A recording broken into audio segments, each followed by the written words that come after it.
उससे ताला तो खुल गया, लेकिन जब जेंकिन ने चाबी निकाली तो वो अंदर ही टूट गई। इससे वो तीनों काफी घबरा गए और तभी एक सिपाही उनकी तरफ आने लगा। जेंकिन ने ताला लगाने की पूरी कोशिश की, लेकिन कोई फायदा नहीं हुआ। आखिर में वो टूटी हुई चाबी नहीं निकाल पाया और तभी एक मोटा सिपाही वहाँ आ पहुंचा। फिर सारे कैदियों के कमरे में लौटने के बाद मीनट दौरे पर निकल पड़ा। उसने देखा कि जेंकिन के दरवाजे का ताला खुला था, लेकिन उसने ज्यादा सोचे बिना फिर से ताला लगा दिया। अंदर बैठे जेंकिन ने सुख की सांस ली। फिर 142वें दिन वो तीनों एक कमरे में इकट्ठा हुए और लोहे के दरवाजे को अंदर से खोलने की तरकीब सोचने लगे। तभी लेनर्ड ने एक झाड़ू को देखा और उसके दिमाग की बत्ती जली। उसने बाहर जाकर खिड़की से दरवाजे तक की दूरी मापी। वो झाड़ू उससे कुछ ही इंच कम थी। अगले दिन जेंकिन ने वर्कशॉप में एक सिलाई मशीन देखी और उसने तुरंत अपने कमरे में जाकर वैसा ही सिस्टम अपनी झाड़ू में बनाया। उस रात जेंकिन ने लकड़ी की चाबी झाड़ू के ऊपर जोड़ी और खिड़की से बाहर ले जाकर लोहे का दरवाजा खोलने की कोशिश की। उसकी कोशिश कामयाब रही, लेकिन जैसे ही वो चाबी निकालने लगा चाबी नीचे गिर गई। उसे तो दिल का दौरा पड़ने ही वाला था, लेकिन उसने हिम्मत नहीं हारी। उसने झाड़ू के ऊपर च्युइंगम चिपकाकर फिर से चाबी उठा ली। अगले दिन लंच के समय जेंकिन ने अपने साथियों को दोनों दरवाजे खोलने की खुशखबरी दी। अब जेंकिन जेल के बाकी हिस्सों को पार करने की तैयारी करने लगा। वो तीनों जब भी बाहर होते तो जेल का मुआयना लेते रहते। जेंकिन ने तो सफाई वाले को सिगरेट्स की रिश्वत देकर जेल का नक्शा भी हासिल कर लिया। 295 दिन बीत जाने के बाद जेंकिन और लेनर्ड ने अपने कमरे में नकली पुतले बनाए और रात को कमरे से बाहर आ गए। वो ध्यान से सीढ़ियां उतरकर एक और दरवाजे तक पहुंच गए। जेंकिन ने ये रात इसलिए चुनी क्योंकि आज मोटा गार्ड ड्यूटी पर था। गार्ड बहुत आलसी था, लेकिन फिर भी वो दोनों बहुत घबराए हुए थे। हर बढ़ते कदम के साथ उनके पसीने छूट रहे थे, लेकिन ऐन वक्त पर वो दरवाजा खोलने में कामयाब हो गए। तभी मोटा गार्ड अपनी ड्यूटी के लिए उठा। उसके पैरों की आवाज सुनकर जेंकिन और लेनर्ड फटाफट स्टोर रूम में छिप गए। उसके जाने के बाद वो फिर से अपने मकसद में जुट गए। जेंकिन ने अगला दरवाजा भी खोल दिया, लेकिन इससे पहले वो आगे जा पाता उससे पहले ही स्टीफन खांसने लगा। इसका मतलब ये था कि मोटे गार्ड ने अपना चक्कर पूरा कर लिया है। इसलिए जेंकिन और लेनर्ड फिर से स्टोर रूम में छिप गए। लौटते हुए गार्ड ने जमीन पर पसीने की बूंदें देख ली, लेकिन उसने ज्यादा ध्यान नहीं दिया। उसके जाने के बाद वो दोनों वापस ऊपर चले गए। जेंकिन ने खुश होकर अपनी चाबी तोड़कर अपने कप में छिपा ली।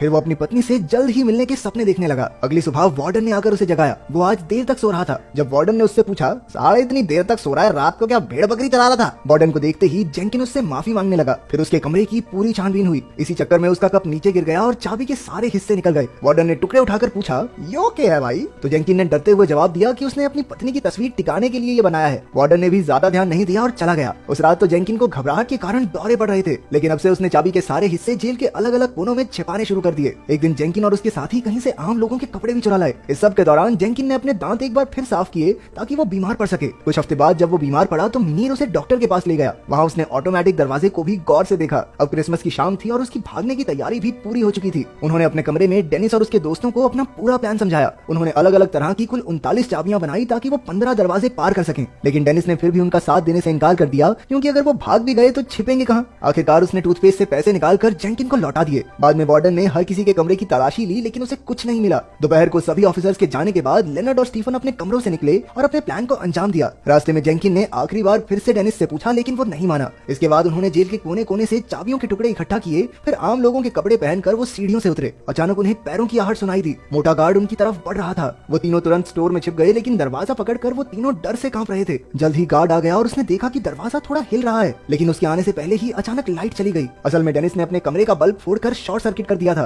सभी कैदी मिलकर गार्ड को बुलाने लगे और उसका ध्यान भटक गया। अब बिना समय गवाए वो तीनों स्टोर से निकले और अगले दरवाजे पर पहुंचे। एक दूसरे का साथ देते हुए वो एक के बाद एक सभी दरवाजे पार करते जा रहे थे। जब ऑटोमेटिक दरवाजे की बारी आई तो लेनर्ड ने जल्दी से एडमिन के कमरे में जाकर उसका बटन दबा दिया। सब कुछ उनके प्लान के मुताबिक ही हो रहा था और आखिरकार वो आखिरी दरवाजे तक पहुंच गए। इस दरवाजे के पार उनकी आजादी थी, लेकिन बहुत सी कोशिशें करने के बाद भी एक भी चाबी उसमें नहीं लगी। इतने महीनों की कड़ी मेहनत एक ताले की वजह से बर्बाद होने वाली थी। जेंकिन ने कहा कि उन्हें वापस चलना चाहिए, लेकिन लेनर्ड हार मानने वाला नहीं था। उसने अपना हथौड़ा निकाला और ताला पीटने लगा। लाजमी सी बात है कि इससे काफी शोर हुआ और जेंकिन को लग रहा था कि भाई अब तो पक्का पकड़े जाएंगे, लेकिन आखिरकार तरकीब काम कर गई। लेनर्ड ने ताला तोड़ दिया और दरवाजा खुल गया। अब उनकी आखिरी चुनौती थी दीवार के शूटर, लेकिन वो तीनों आम आदमी बनकर जा रहे थे, इसलिए वो पूरे कॉन्फिडेंस के साथ निकले। किसी को उन पर शक नहीं हुआ, यहाँ तक कि वो मिनीर की आंखों से भी बच गए। जैसे ही वो उनकी नजरों से बाहर निकले वो शहर की तरफ दौड़ने लगे। वहाँ से उन्होंने एक टैक्सी ली और सरहद पार कर गए। इसी तरह जेंकिन, लेनर्ड और स्टीफन आखिरकार 1.5 साल बाद जेल से फरार होने में कामयाब रहे। अगली सुबह मिनीर को इसकी खबर मिली, लेकिन अब तो बहुत देर हो चुकी थी। डेनिस और बाकी कैदी उसकी बेबसी पर हंसने लगे। आखिर में हम देखते हैं कि असल में उन्हें ढूंढने के लिए काफी बड़े पैमाने पर पुलिस लगाई गई, लेकिन वो कभी पकड़े